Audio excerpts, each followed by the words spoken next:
Hello to everyone tuning in. My name is Tania Vrionis, and I'm the CEO of Ovarian Cancer Canada.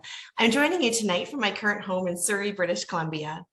Thank you so much for tuning into this panel discussion where you'll hear from some inspiring individuals all about how we're making change happen in the community and furthering progress against this disease. I'm joined today by Erin Barrett from Vancouver, British Columbia, the chair of Ovarian Cancer Canada's board of directors. And she's got quite the story to tell, which I can't wait for you to hear, and you'll hear momentarily. Also, we have with us Starla Fiddler from Saskatoon, Saskatchewan, advocate, volunteer, and living with ovarian cancer. Starla was diagnosed with a rare form of ovarian cancer in her early 20s. And since diagnosed, she has faced multiple recurrences, surgeries, and rounds of chemotherapy. Starla is passionate about advocating and sharing her story to educate women and hopefully save a life. And we also have Alicia from Collingwood, Ontario, our scientific advisor at Ovarian Cancer Canada, joining us today. Alicia has been with Ovarian Cancer Canada since 2019, and her deep well of experience in the ovarian cancer field includes a PhD in ovarian cancer biology from the University of Toronto, postdoctoral studies in ovarian cancer genomics at BC Cancer Agency, and more than 7 years as scientific associate in the Division of Gynecologic Oncology at the Princess Margaret Cancer Centre. While we all come from very different backgrounds, one thing we all have in common is that we are passionate about making a difference. Ovarian cancer is an important women's health issue, and it demands attention. Each year, 3,100 people in Canada are diagnosed with ovarian cancer. More than half of them are not expected to live 5 years past their diagnosis, and these outcomes have not improved in decades. But today, we are confident that hope lives here and the path ahead will be brighter.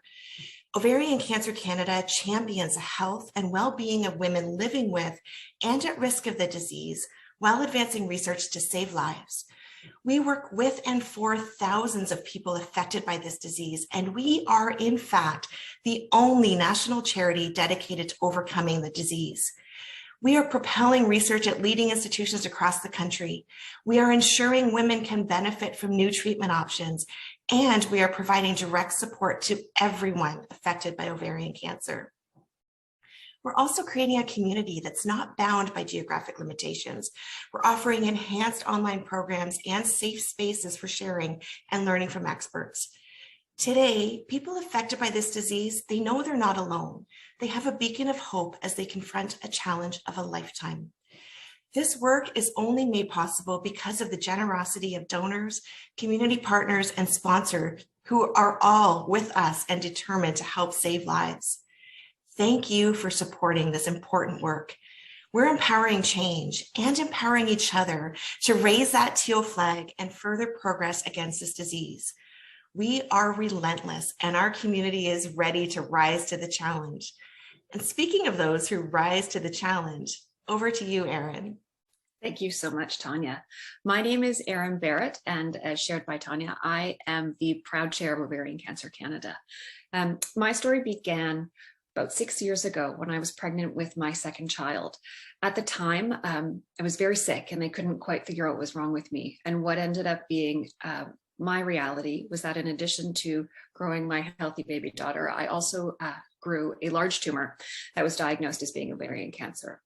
They rushed me into surgery and delivered my daughter, who came out at a healthy 6 pounds, 10 ounce, and also delivered a tumor that came out at 6 pounds. After that, my family and I started a grueling process of chemo and radiation, followed by more surgeries, all in addition to having a newborn, a toddler, and a husband with a very demanding job. I was so fortunate to be connected with Ovarian Cancer Canada, and they truly changed my experience with this disease. Ovarian cancer, while being a rare cancer, can be quite lonely. Oftentimes when you're in a chemo room, there's no one else around you going through the experience. And thanks to Ovarian Cancer Canada, I was able to connect with hundreds, if not thousands of women across the country. Being able to talk to someone who's going through what you've been through and who understands the nuances of your specific experience is so valuable. And to be able to access information to understand not only my rare subtype of ovarian cancer, but also what to expect in terms of my treatment experience and side effects, and also the long-going mental health and physical challenges that so many of us face is truly invaluable. And without Ovarian Cancer Canada, I know that I wouldn't be as healthy and strong and connected to other women as I am today. So that's my story, and it's enough about me. What I'd really, really like to do now is to turn the spotlight onto the incredibly passionate and courageous individuals on our virtual stage tonight. I'm proud to be leading today's panel discussion, and we will hear more from Tania, from Alicia, and from Starla. But now let's get into our questions. Our first question is to all panelists, and I'd like to start with Tania. First of all, I'd like to ask you all what it is that inspires you to share and advocate for this cause, and what drives your passion. Tania? Thanks for this question, Erin. I consider myself so lucky to have spent my entire career in the nonprofit sector. And over the last 20 years, I've worked on very special causes, ranging from education to healthcare. And I try to approach every single opportunity with an eye of putting valued stakeholders first and foremost, every step of the way, truly at the center of our work. What struck me about this particular cause is the fearlessness in which this community has really seized every single opportunity to affect change, harnessing each and every ebb and flow to challenge the way that people talk and think about living with ovarian cancer. This community's unstoppable push to ensure that more women with ovarian cancer can benefit from progress is what pushes me every single day in my role as CEO. That's so wonderful, Tania. And as someone who benefits from your passion, I can truly say that you are working flat out on behalf of all of the women and families touched by this disease. And I thank you for that. And speaking of women touched by this disease, Starla, I'd love to hear from you what inspires you to advocate and push so hard for progress with this disease. Yeah, advocating for ovarian cancer has always been something that's important to me. I was diagnosed in my early 20s, like you mentioned, and I can honestly say that I had no idea what ovarian cancer was at the time of diagnosis. I think that most people don't see this as a disease that can affect the younger generation, but in reality, it does. You're so right, Starla. As we know, majority of the women diagnosed with ovarian cancer are 55 plus, but you and I are both testament to the fact that this disease truly knows no age boundaries and can affect us at any age. I'm looking forward to hearing more about your story as we move further into the discussion. And Alicia, as somebody who is on the forefront of research for this disease and helping to guide our Canadian research community, can you share with us what ignites your passion about this disease? Yes, of course. Thank you, Erin. So when I started in the field as an undergraduate almost 19 years ago, my motivation was threefold. So first, I had a general desire to impact change in an area of women's health. I also wanted to do something in the cancer field because my grandfather had recently passed away from colon cancer. And there was also the exciting fact from a scientific perspective that there was a lot more room for discovery in ovarian cancer versus something like breast cancer. So as I've grown up in the field and heard more stories, and now after forming real relationships with women like yourselves, living with ovarian cancer through my work at Ovarian Cancer Canada, it's really become deeply, deeply personal. So these women and stories continually light a fire for me to continue to do this work, even if it's sometimes very difficult. And I feel a great sense of satisfaction that the work that I do is meaningful and has the potential to impact lives of women and their families in a tangible way. Alicia, thank you so much. I get the pleasure of working with you on a regular basis, and I know how committed you are to ensuring that our research community has the funds it needs to keep going and driving for change. While I've got you, I'd love to talk to you a little bit more about the scientific process we're seeing right now. So we know that research is going further, faster to make a greater impact. And we've come a long way in our research community from 3 scientists in Canada with little known about this disease to where we are today. We're receiving federal funding, we're advocating strongly for more, we're launching programs involving patients, informing research priorities, and the list goes on. Alicia, you are so actively involved in this work. Can you share with us how research is improving outcomes for women living with ovarian cancer and what excites you about where this research is headed? Yes, of course, I'd be happy to.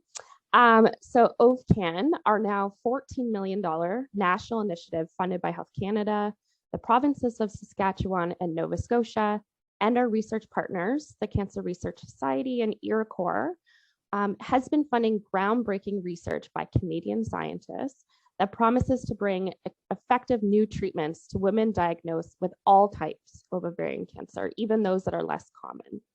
So we've now funded 6 clinical trials and 13 preclinical studies on novel treatments, which actually surpassed our original goal within OVCAN. We've also funded more than 20 projects on building a gold standard set of ovarian cancer models that represent all types of ovarian cancer. And these are really necessary to continue to discover new ways to treat the many varieties of this disease.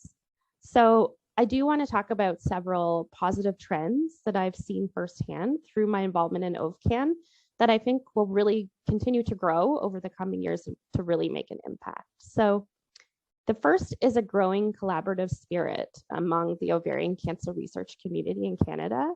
So this community does have a long history of being collaborative and collegial. However, I think that the connections among the Canadian investigators have been strengthened even more through OVCAN, most notably the group consensus decision-making process that we've used.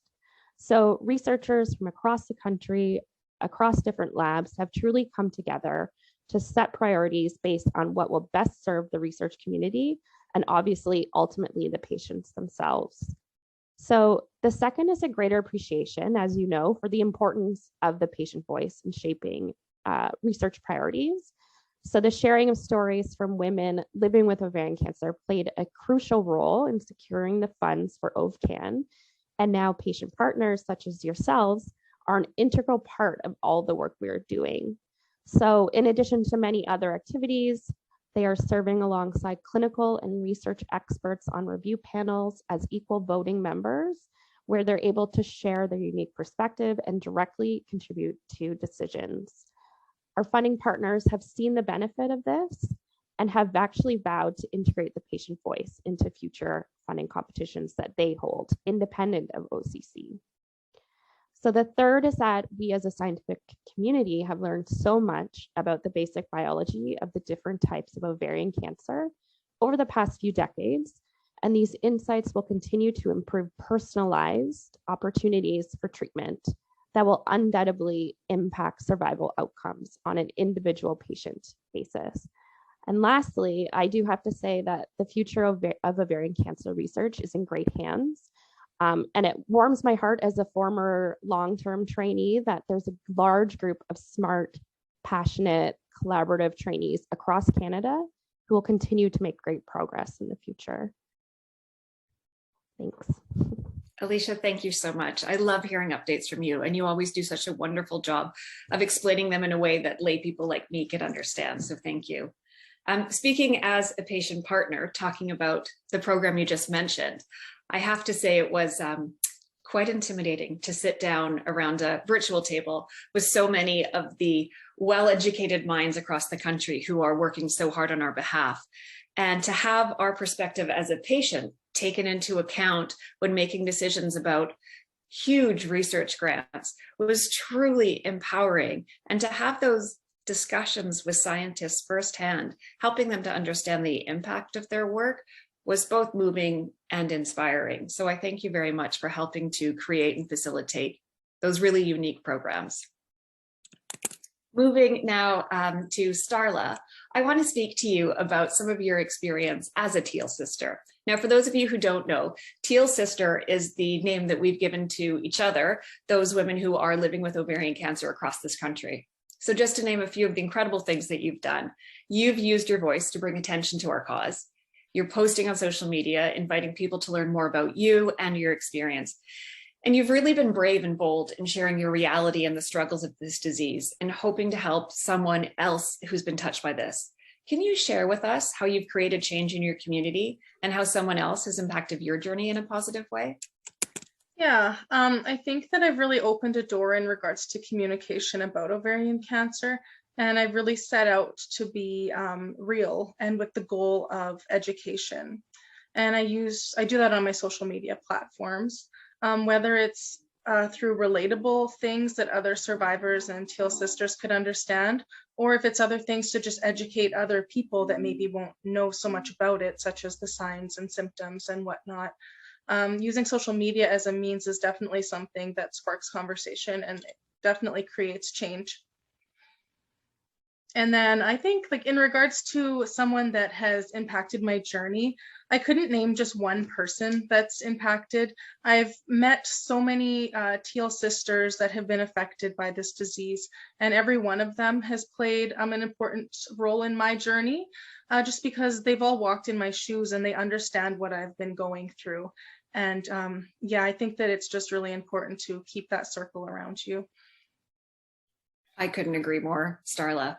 I truly have benefited from this community in terms of being able to connect with women like yourselves who understand firsthand what we're going through. But I really applaud you, because I know how hard it is to be bold and vulnerable, to put yourself and your health struggles out there onto social media, and to be able to be firsthand open with the pressures of not just physical health, but mental health, and asking for support when so often we try to be strong. And you do such a graceful and wonderful job of sharing your experience with our community, but also opening yourself up so that people can feel comfortable asking the hard questions.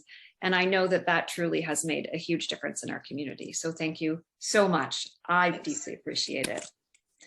Moving over to Tania, our fearless CEO. Tania, diversity, it's such a big word that's thrown around today, and it can mean so very many different things to so many different people. Tania, from your perspective and your experience as CEO of Ovarian Cancer Canada, and also as a leader in the health charity space, what can just one organization do to address such a massively important and yet enormously broad concept? And how does this impact Ovarian Cancer Canada's work? Such an important question and such an important conversation. This really is a large focus of our future work and planning, not only at Ovarian Cancer Canada, but also many health charities. These discussions on equity, diversity, and inclusion are ongoing to ensure that our work brings justice and direct benefit to all people affected by this disease and those at risk. At Ovarian Cancer Canada, our team is actively working to do better. We know we don't have all the answers yet. So what are we doing? We're listening, we're asking questions, and we are learning. We're learning from members of our community and our partners. For us, it's really important to address what we can as it relates to our community and where we can make the most impact. We're just one small organization, but we're small and mighty, and we can make a difference in this space. Right now, we are hard at work identifying opportunities to address the gaps in care that are experienced by marginalized Canadians. These include gaps in prevention and diagnosis, treatment, clinical trial access, and survivorship. In fact, Ovarian Cancer Canada's The Every Woman Study Canadian edition was the most comprehensive study in Canada focused on the experience of ovarian cancer that we gathered firsthand accounts from individuals that helped to identify some of these gaps for us. This survey told us so many things, and it's clear that more needs to be done to reach those racialized and marginalized communities. So that's exactly what we're going to do. Through our work, through existing research and studies, we know that the social determinants of health must be prioritized in order to address those systemic factors that influence a person's experience with ovarian cancer. These determinants, if you're not familiar with that term, those are the conditions of the environments where people are born, live, learn, work, play, worship, and age that affect a wide range of health, functioning, and quality of life outcomes and risks. Those will all be addressed in our work to ensure that the benefits of our progress are felt by all Canadians affected by this disease. Some of these determinants that are most influential in shaping a person's experience of ovarian cancer include things like access to health services, geography, income, race, gender, Indigenous ancestry, all things that we're looking at and actively working to improve. So yes, diversity is a broad concept and there's no easy answer, but Ovarian Cancer Canada is so determined to reach even more people affected and concerned citizens who know that everyone deserves to live their best lives. Tania, thank you so much. I am so proud of this organization for taking such a focused look at this issue. As we shared before when Starla and I were chatting, ovarian cancer doesn't care about borders or boundaries or postcodes or race or age. And to know that we're looking out for our Teal sisters across our country from coast to coast to coast fills me with immeasurable pride. Even such things as moving our patient forums online so that you can access our community regardless of where you live is an important first step. But as you shared, it is just a first step. And I look deeply forward to learning more about the steps we'll take to ensure that we're able to touch and connect with every woman affected by this disease. Well, that's a wrap from us on the panel, excuse me. We hope you enjoyed our discussion. Thank you to all of our panelists, including Alicia, Starla, and Tania for joining us. And thank you for coming and listening. It's always a pleasure to connect with our community, and your support and dedication is making an impact for those living with and those at risk of ovarian cancer right now across our country.